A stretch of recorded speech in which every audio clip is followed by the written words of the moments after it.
Hello, good morning, everybody. I would like to share with you uh, a lecture about the l-TGA. Let me just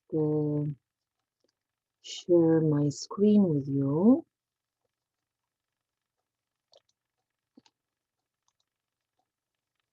Okay, I hope you can see it right now. So, my name is Maria Respondek-Liwerska, and I'm living in Łódź, which is just in the middle of Poland, if you will think about Poland like about the circle. And here we have a very good, very beautiful Polish Mothers Memorial Hospital. But I have also affiliation to the Medical University of Łódź, and currently I'm also president of the Polish Prenatal Cardiology Society. So the topic of this presentation is l-TGA, and first of all I would like to introduce to you a beautiful young woman, Shima Patil, who works in India, and this year she received a first prize, which is shown right here, in our international competition for the best ultrasound images in 2020. It was announced for fetal ultrasound group of Professor Zalel and Professor Bronstein and me as a juror. So we were three jurors. This group is quite big, as you can see, over 2,000 members. And three of us, and I guess not only three of us, were impressed by the skills and what Shima has done for us. So this is the topic of today's presentation, and what can you see here in this very sophisticated 3D image is that fetal right atrium connects with a small walled left ventricle, and this left ventricle is pumping blood towards pulmonary artery and branches. On the other side, we have RV, trabeculated RV, which is pumping blood towards aorta, and this RV is connected with the left atrium, and pulmonary veins are coming to this left atrium. So this is what we call corrected transposition of the great arteries. And so I already presented to you a definition of the corrected transposition. This is a cardiac defect in which there is atrioventricular discordance and ventricular arterial discordance. So once again, I would repeat, right atrium connects via mitral valve to the right-sided LV, which ejects blood into the pulmonary artery, and left atrium connects via tricuspid valve to the left-sided RV, which ejects blood into aorta. In other words, we call this abnormality as a physiologic correction, and due to these anatomic abnormalities, aorta is anterior, just behind the sternum, and a little bit leftward of PA. PA is behind aorta, and we call this anomaly also l-TGA. Why it is, we use forms D or L in terms of congenital heart defects. This is related to the folding and rotation of heart tube. At the beginning, heart tube is just so simple, but begins at the 32nd, third day after conception, is rotating on the right side within the pericardium, So the apex of the heart will be on the left side. This is our usual way of uh, folding and rotation. However, in the L transposition of the great arteries, this folding and rotation begins towards the left, and then very often the apex is on the right side. So that's why we use this L and D abbreviations. When does it happen? Like all other congenital heart defects, it will occur between the fourth, fifth, and sixth weeks of gestation, meaning this is the most dangerous time for fetal heart development. And when we have the fetus who is already 12 or 13 weeks of gestation, the heart is or normal or abnormal. However, we usually will learn about this a couple weeks later. We have d-TGA, a simple and correct transposition of the great arteries, which is very common and very often congenital heart defect. And we have L transposition, which is very rare. Here I present you the data from our Polish national database from the years 2004 and 2020. And you can see that during this time we had almost 400 cases of D-transposition of the great arteries and only about 40 cases of L-transposition of the great arteries. So this defect is almost 10 times less common than the D-transposition. D-transposition, or as we used to say, corrected transposition, is not only rare anomaly, but it's very difficult to detect during obstetrical screening. And you cannot expect that every obstetrician will be able to notice these abnormalities. I know in Poland only one such a guy, obstetrician, ultrasonographer. I would call him one of the best. And because he was able to detect this l-TGA, he received a special reward from our Society for Promoting Prenatal Cardiology Development in Poland. It was during one of our meetings. But he's very exceptional, and I would say this is not that you could expect from every obstetrician to be able to find these abnormalities and to notice. It may be a little bit easier in case this corrected transposition is in case of dextrocardia or mesocardia, or it has also situs inversus, meaning the stomach is on the other side. Obstetrician may notice VSD, may notice Epstein malformation, may notice stenosis of pulmonary outflow tract. So these additional findings, they may focus your attention or obstetrical attention on this fetal heart, but they are not in every case. And what may also help if it happens, there are abnormalities in conduction system because there is abnormal position of AV node, so there may be bradycardia or AV block. Sinus node is normal, so usually there is no sinus bradycardia. But we may have almost such a simple case like this. You can see fetal heart of normal size.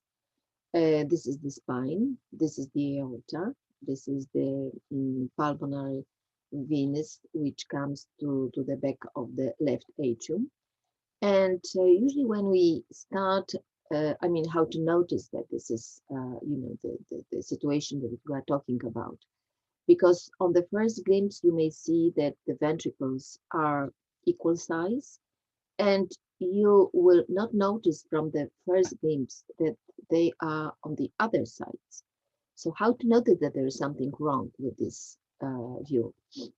Well, when you will check the heart axis and you will take the spine and the aorta on the left side, and you will put a long line to divide this chest into two.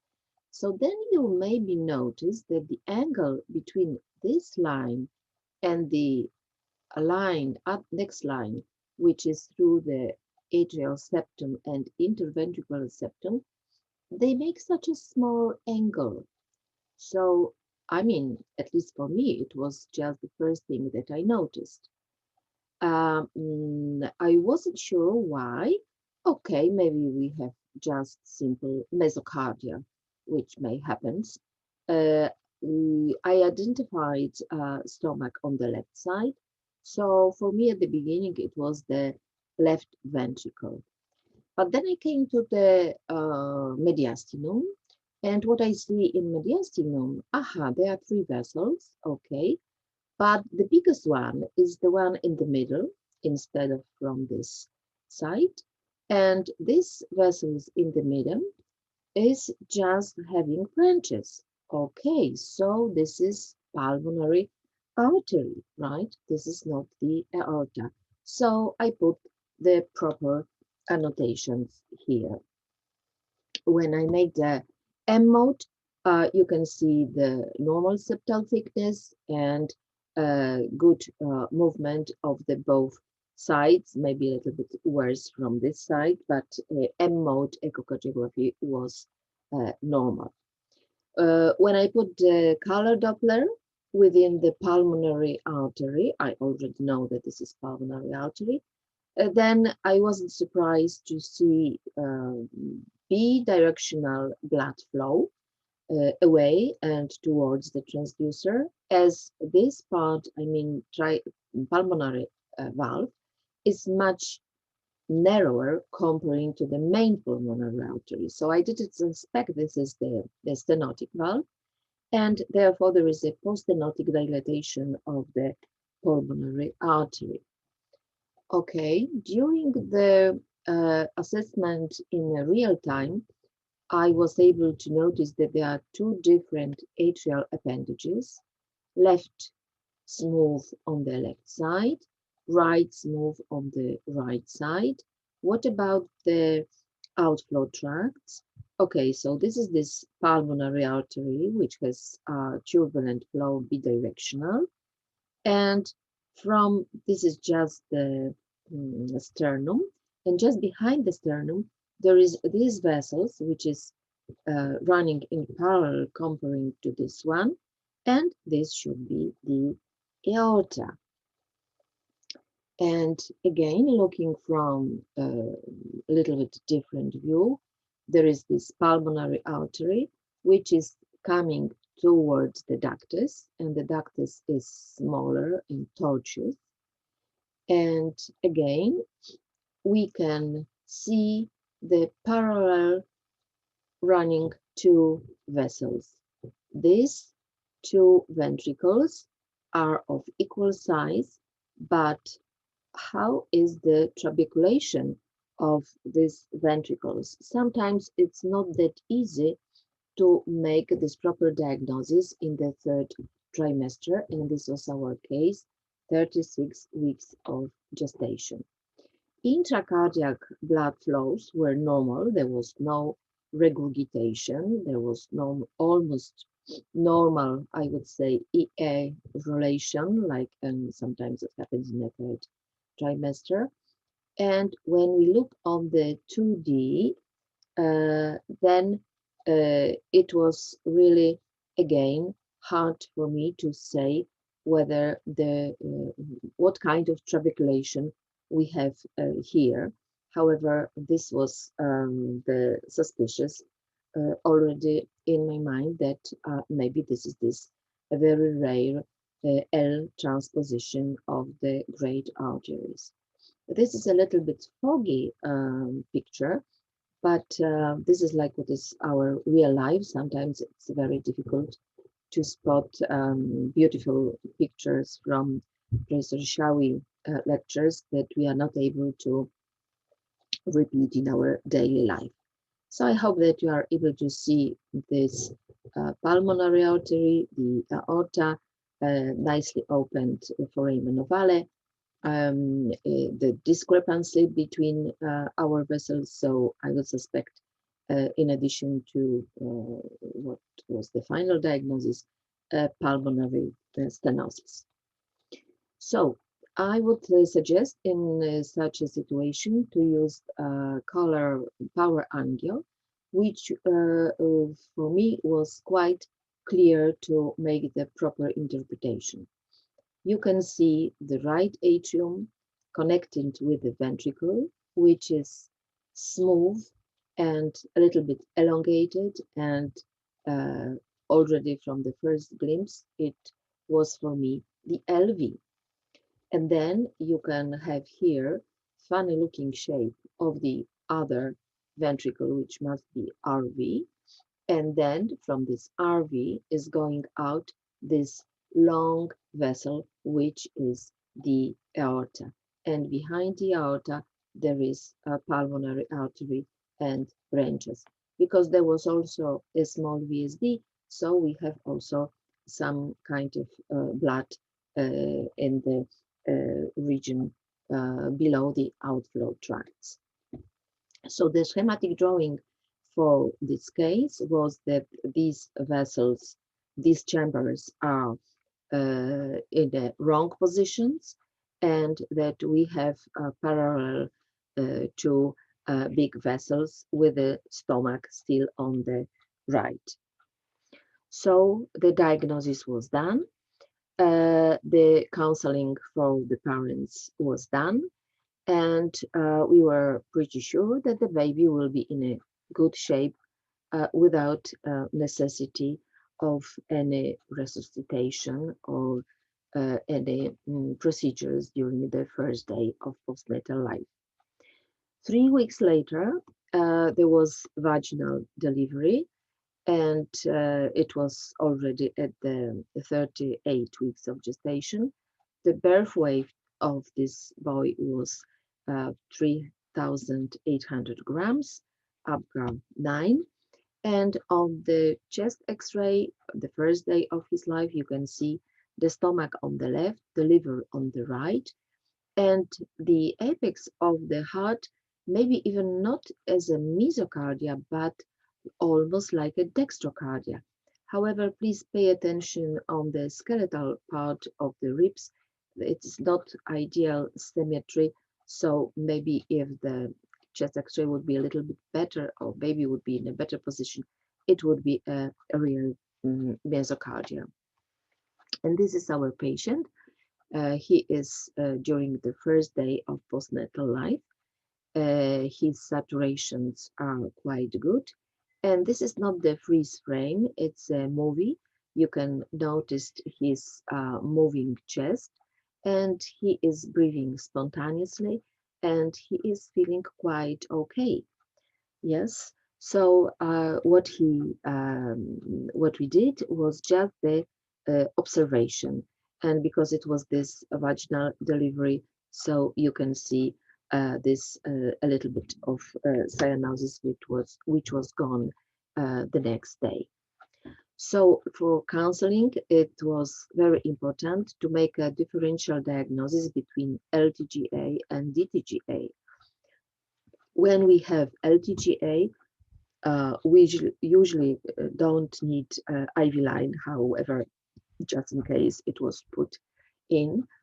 But prostin was not given, and we were not talking about a Rushkin procedure, and there was no rush for neonatal surgery.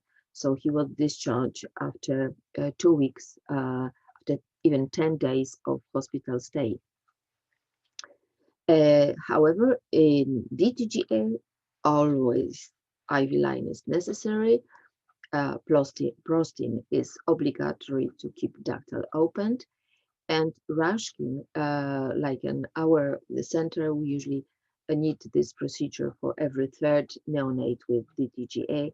And obviously, the baby would not go home without anatomical correction. This is another case of the same anatomical congenital heart defect. You may notice also this aorta coming from this chamber and pulmonary artery coming directly from this chamber. However, what is the main difference between this case and the one I have just shown you is that this is evidence of the fetal bradycardia. So this is a different story, and for such a case, we need to evaluate, for instance, by M mode ventricular rate separately and atrial rate separately, and you can see discrepancies between atrial and ventricular contractions. So this is the complete heart block. And in that case, we would not talk about the cardiac surgery, but about pacing for neonates. So such a neonate also needs to be delivered in a special obstetric perinatal cardiac center. We have some data from the literature about the corrected TGA. When we will take these three largest series, one from London, the other one from Italy, and the next one from two centers in Canada. All together, we had 80 cases of corrected TGA, and in this group was 7 cases with complete heart block. 3 cases presented heart block in a third trimester, 4 after birth. There were 2 intrauterine demise and 1 baby died during infancy. So, heart block or arrhythmias, they may appear prenatally or may appear later, but it's not very common. Tricuspid regurgitation may be seen prenatally or postnatally.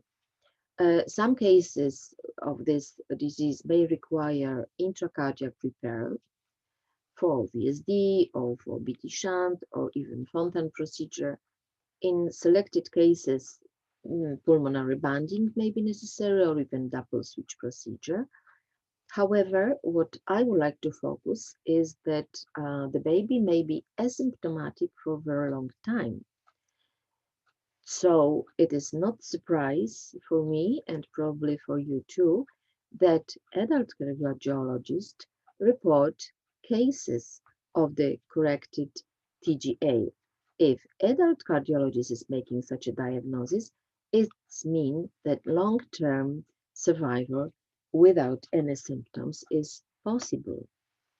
And here I think you all would be shocked and surprised to see this pregnant woman in lung edema delivering her first baby, and she's almost dying. Why she's dying? Because nobody knew until this delivery, second or third stage, that she had a congenital heart defect and liver transposition of the great arteries. And it was not the case from the Third World War, but it was the case detected in USA. So it may happen all over the world. Therefore, I wanted to stress that fetal and prenatal cardiac diagnosis are important, both for our patients, for pregnant women, for obstetrician, for neonatologists, pediatric cardiologists, pediatrician, adult cardiologists, and anesthesiologists who may deal with such a patient during delivery or surgery or whatever. Okay, so I would like to thank you for your attention, and in case you would have any questions or comments, so please make a contact with me and I would be happy to answer any of your questions. Okay, so I hope you will remember that we may have L transposition of the great arteries, and this is the very special congenital heart defect, which can easily be missed or maybe mixed up with the real transposition, detransposition of the great arteries. I hope it was clear, maybe not crystal clear, but I hope you like this presentation like I did like my special and difficult patients. So thank you very much and bye bye.